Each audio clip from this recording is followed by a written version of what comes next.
দিন রিমান্ডের নির্যাতনের শিকার হয়েছি। আপনাদের এই কিশোরগঞ্জের কুখ্যাত সন্তান ডিবি হারুন, ওর ব্যবসা প্রতিষ্ঠান বন্ধ করে দেওয়া দরকার, ওর রিসুট ওর থেকে নিয়ে নেওয়া দরকার, সামাজিকভাবে ওকে বয়কট করা দরকার। ও যেন সমাজে আর এলাকায় এসে মুখ দেখাইতে না পারে কিশোরগঞ্জবাসী। এই ভণ্ড লোক তার অর্ডারে, তার নিজস্ব তত্ত্বাবধানে আমার লুঙ্গি খুলছে, আমার জুব্বা খুলে ফেলছে। এই হারুন, এই ভণ্ড লোক এগুলো করেছে, আমাদেরকে জুব্বা খুলে লুঙ্গি খুলে আমাকে মহিলা এনে আমাকে জড়াইয়া ধরছে, ছবি তুলছে, ভিডিও করছে। এই হারুন,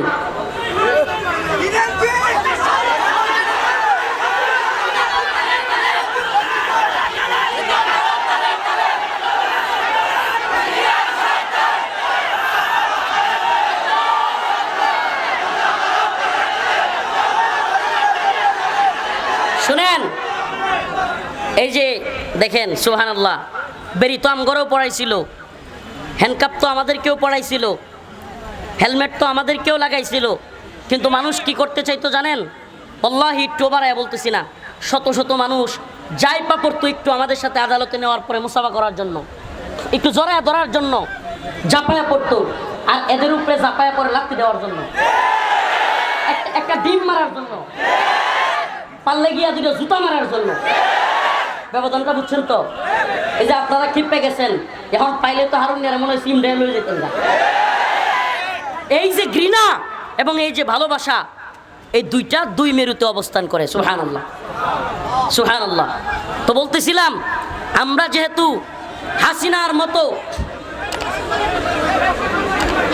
মতো ভয়াবহ স্বৈরাচার শাসককেই পরোয়া করি নাই। আলহামদুলিল্লাহ, আপনাদেরকে একটা কথা শোনাই। আলহামদুলিল্লাহ, আল্লাহ পাকের শুকরিয়া, হাসিনা গেছে কিংবা ছিল, তখনও যেইভাবে কথা বলছি আমি এবং আমরা এখনো এইভাবেই কথা বলি। আমি আমার কথাই বলি আলহামদুলিল্লাহ, আল্লাহ পাকের শুকরিয়া। যাওয়াতে যে আমি মনে হয় দুই কথা বেশি বলতে পারবো, এটা আমার কাছে মনে হয় না, কারণ আমি একটা কথাও রাখি নাই যেটা আগে বলি ভাই। হাসিনা থাকতেই কি না থাকতেই কি, আমি একটা কথাও এমন নাই যেটা আমি বলি নাই এখন বলবো না, আমি সব বলছি। আমার যা বলার তাই বলছি, যা করার তাই করছি আলহামদুলিল্লাহ। প্রিয় হাজিরিন, এজন্য আমি যেই কথাটা বলার জন্য এই কথাটা বলেছিলাম যে আমাদেরকে শত্রু মিত্র চিনতে হবে। এই হাসিনা কিংবা হারুন কিংবা এই মাজার পূজারীরা আমাদের জন্য চ্যালেঞ্জ নয়, আমাদের প্রধান শত্রু নয়। এই উপমহাদেশের মুসলিমদের, এদেশের সবচাইতে বড় শত্রুর নাম হলো হিন্দুত্ববাদী ব্রাহ্মণ্যবাদী তাগুতি শক্তি ইন্ডিয়া। এটা মাথায় ঢুকাইতে হবে। প্রিয় যুবক ভাইরা, আপনারা এখন রাজনীতি সচেতন, মাশাআল্লাহ, আলহামদুলিল্লাহ। স্কুল কলেজ ভার্সিটির ছেলেরাও রাজনীতি সচেতন। আপনারা এই কথাটা, হে ভাই কথা কইন কেন মিয়া, সুপ্ত হইন না। এখন এই রৌদ্রের মধ্যে কোথায় বসতে বলবে হুজুর? এইভাবে থাক না, শুধু এই কোনাটা সেমার মধ্যে যারা একটু বসে যান আপনারা। এরা বসে না কেন হুজুর? এই যে ক্যামেরা আছে, এই নিচে বসতে দেখে না। এই বসেন বসে যান।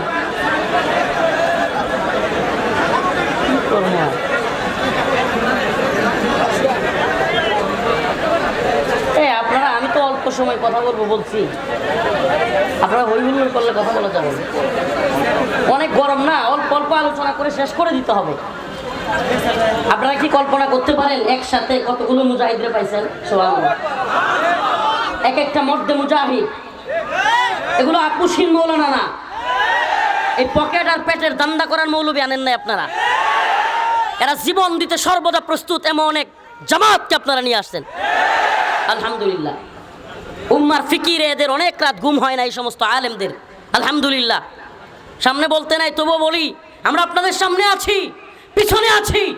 আমরা আপনাদের সামনে পিছনে কমান্ডো বাহিনীর মতো আমরা আপনাদেরকে ধরে রাখবো ইনশাআল্লাহ। এই মুরব্বীদেরকে বলবো, আপনারা এগিয়ে যান। কমান্ডো বাহিনী যেমন অপারেশনে সবার সামনে থাকে, আমরাও আপনাদের সামনে আছি। এরা কাবির ও আসলাফদের উজ্জ্বল নমুনা। ভাই বসে আছেন, আমার প্রিয় ভাই মুরব্বী, মাহমুদ হাসান গনবী, আমি যত দেখি তত অবাক হই। সুবহানাল্লাহ, সাহাবায়ে কেরাম এবং তাবেঈদের উজ্জ্বল নমুনা। আল্লাহ পাক তাকে অহংকার মুক্ত বিনয়ী জীবন দান করেছেন। আল্লাহ পাক তাকে দ্বীনের জন্য আরো কবুল করুন এবং আল্লাহ পাক তাকে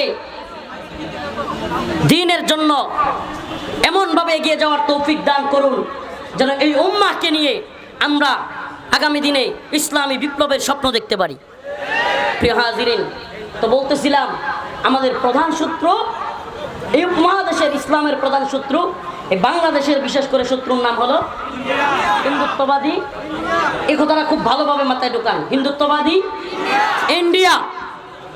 আমি গতকাল নোয়াখালীতেও বলেছি, আজও বলি, আমরা রাজনীতি বুঝি, আমরা কূটনীতি বুঝি, আমরা পররাষ্ট্রনীতি বুঝি, আমরা অর্থনীতি বুঝি, কিন্তু মনে রাখবেন যদি প্রশ্ন আসে ইসলামের, যদি প্রশ্ন আসে ঈমানের, যদি প্রশ্ন আসে মুসলিম ভূখণ্ড রক্ষার, তাহলে আমাদেরকে তথাকথিত রাজনীতি বুঝাইতে যান না, কূটনীতি আর পররাষ্ট্রনীতি অর্থনীতি বুঝাইতে যান না।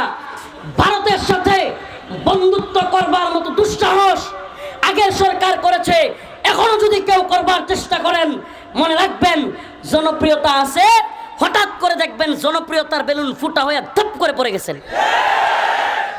কল্পনা করতে পারবেন না। বেলুন ফুটা করতে কিন্তু অনেক বড় হামার কামান বিমান লাগে না, একটু শুনলেই যথেষ্ট। মনে করতেছেন খুব জনপ্রিয়তা, খুব বিপ্লব, খুব এই সেই, আপনারা হ্যানতেন, কিন্তু মনে রাখবেন ইসলাম প্রশ্নে আমরা আপনাদেরকে ছাড় দিব না, ছাড় দেইনি। ঈমান প্রশ্নে, রাসূলুল্লাহ সাল্লাল্লাহু আলাইহি সাল্লামকে কটূক্তির প্রশ্নে মান সাব্বা নাবিয়ান ফাকতুলু, এর বাইরে কোনো কথা নয়। নবীকে নিয়ে কটূক্তি করবে, পল্লা ফেলে দিতে হবে ইনশাআল্লাহ। এ ব্যাপারে কোনো আপোষ হতে পারে না। আমরা কোনো রাজনীতি বুঝি না, আমরা কোনো পররাষ্ট্রনীতি বুঝি না। আল্লাহর নবীকে নিয়ে কটূক্তি করবে, মান সাব্বা নাবিয়ান ফাকতুলু, তার কল্লা ফেলে দিতে হবে। অতএব এই বিষয়গুলোতে সাবধান থাকবেন।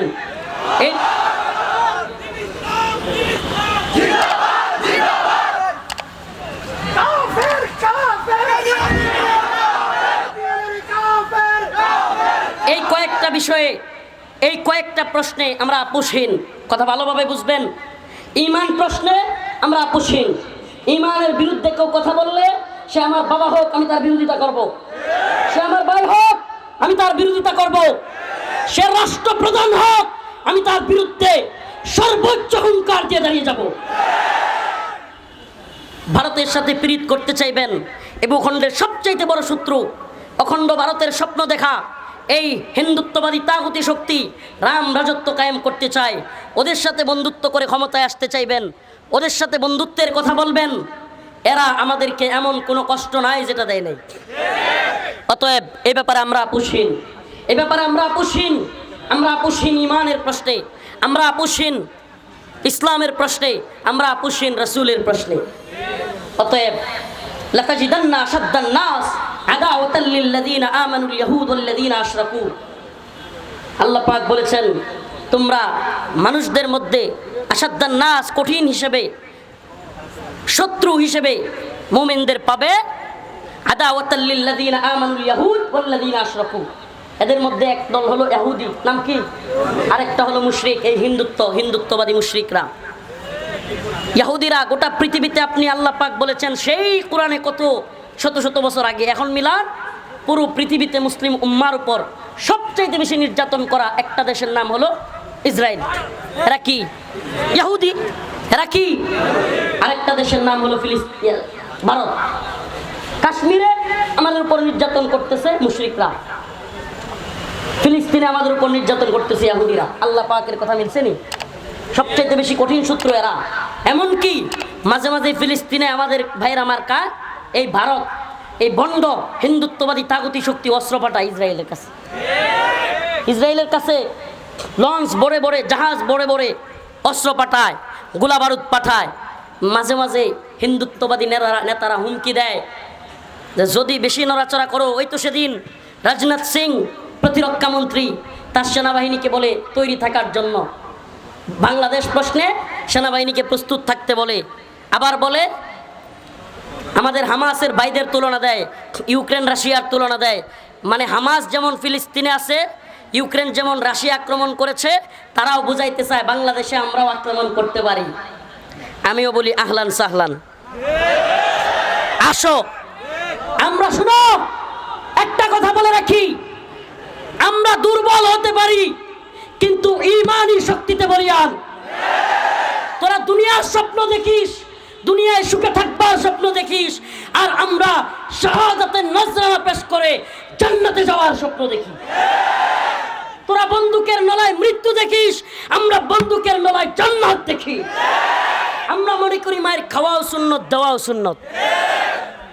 আমরা স্বপ্ন দেখি হয়তো শরীয়ত নয়তো খেলাফত, হয়তো শরীয়ত নয়তো শাহাদাত। আমরা এই স্বপ্ন লালন করি।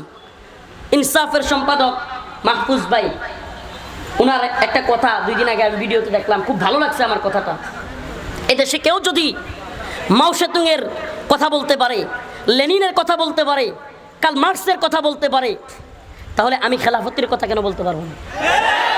আমাকে বলেন, কার্ল মার্কসের আদর্শ যদি কেউ গ্রহণ করে এবং সেই পক্ষে জনমত তৈরি করতে চায়, লেনিনের আদর্শ গ্রহণ করে যদি কেউ জনমত তৈরি করতে চায়, তাহলে আমরা কেন খেলাফতের কথা বলে, হুকুমত প্রতিষ্ঠা করার কথা বলে কথা বলতে পারবো না? কি সমস্যা? আশ্চর্য লাগে, ওই বাম সেকুলার গণতান্ত্রিক ব্যক্তিগুলোর আগে আমাদের তথাকথিত ইসলামিক গণতান্ত্রিক দলেরা আমাদের বিরোধিতা আগ্রহ করে। তারা মনে হয় যে গণতন্ত্রের লিডারশিপ নিছে, মানে এর বাইরে কথা বললে এইটা সেটা মানহাজি জঙ্গি এই সেই বইলা থামায় দিতে চায়, কয় ফেসবুকে যুদ্ধ, এই সেই ফেসবুক পর্যন্তই।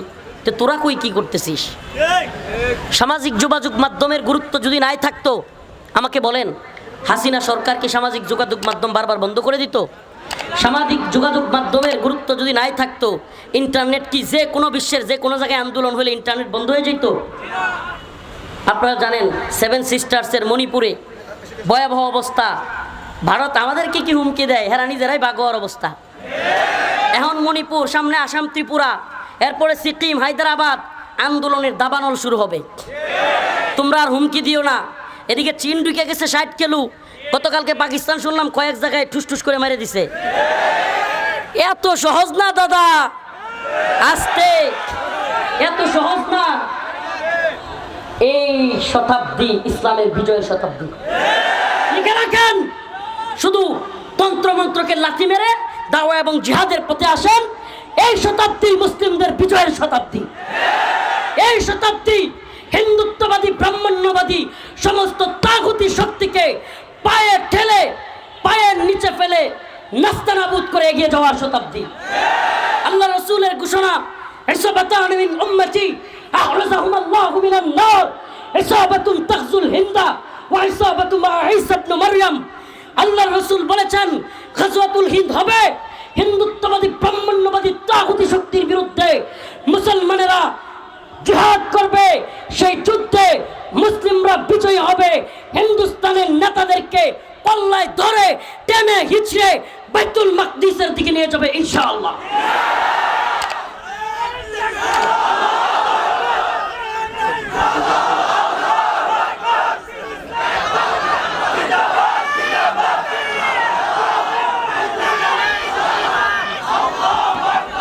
এই আল্লাহর বান্দা, এই বাবা 70 বছরের মানুষ ইমানি জজবায় যদি দাঁড়ায় যাইতে পারে, আমি চাই এই আগুন সমস্ত যুবকের মনে জ্বলুক।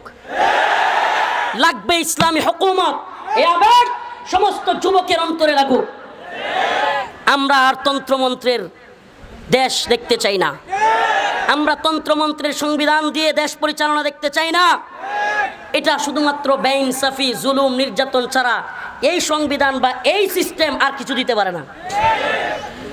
তোরা যদি রাষ্ট্রধর্ম ইসলাম এই কথা বলে সংবিধানের বিরোধিতা করতে পারিস, তাহলে সংবিধানে লেখা আছে সমস্ত ক্ষমতার মালিক জনগণ। এই সংবিধানের কথাই গ্রহণযোগ্য, আর সব বিরোধী মত এই সংবিধানের বিরুদ্ধে গেলে সেটা পরিত্যাজ্য। নাউজুবিল্লাহ, কোরআনের কথা হলেও ওটা তো আর লেখা নাই, কিন্তু বাস্তবতা কি? অতএব তোমরা যদি ইসলাম প্রশ্নে, রাষ্ট্রধর্ম কেন ইসলাম, সংবিধানের বিরোধিতা করতে পারো, আমরাও জনগণ ক্ষমতার মালিক নয়, আল্লাহ ক্ষমতার মালিক, এই প্রশ্নে আমরাও বিরোধিতা করতে পারি। কথা একদম সুস্পষ্ট। আলোচনা শেষ, ভাই চলে এসেছে। আল্লাহ পাক আমাদের সবাইকে এই হিন্দুত্ববাদী তাগুতি শক্তির শত্রুতা বুঝবার তৌফিক দান করুক এবং এই ভূখণ্ডের উপর নজরদারি রাখা। যুবক, দায়িত্বশীল হতে হবে প্রিয় যুবক ভাই। এই ভূখণ্ডের উপর নজর রাখতে হবে। এই ভূখণ্ডে তোমার আমার স্কুল কলেজ ভার্সিটির ভাইদেরকেও তোমরা বোঝাও, এই ভূখণ্ডে ইসলামী হুকুমত ব্যতীত শান্তি বৈষম্যের আমূল নিরসন আগেও সম্ভব না। বৈষম্য বিরোধী আন্দোলন যদি প্রকৃতপক্ষে বৈষম্য দূর করতে চাও তবে ইসলামের পথে আসো, দ্বীনের পথে আসো, কোরআন সুন্নাহর পথে আসো এবং এই হিন্দুত্ববাদী ভারতের বিরোধিতায় আসো।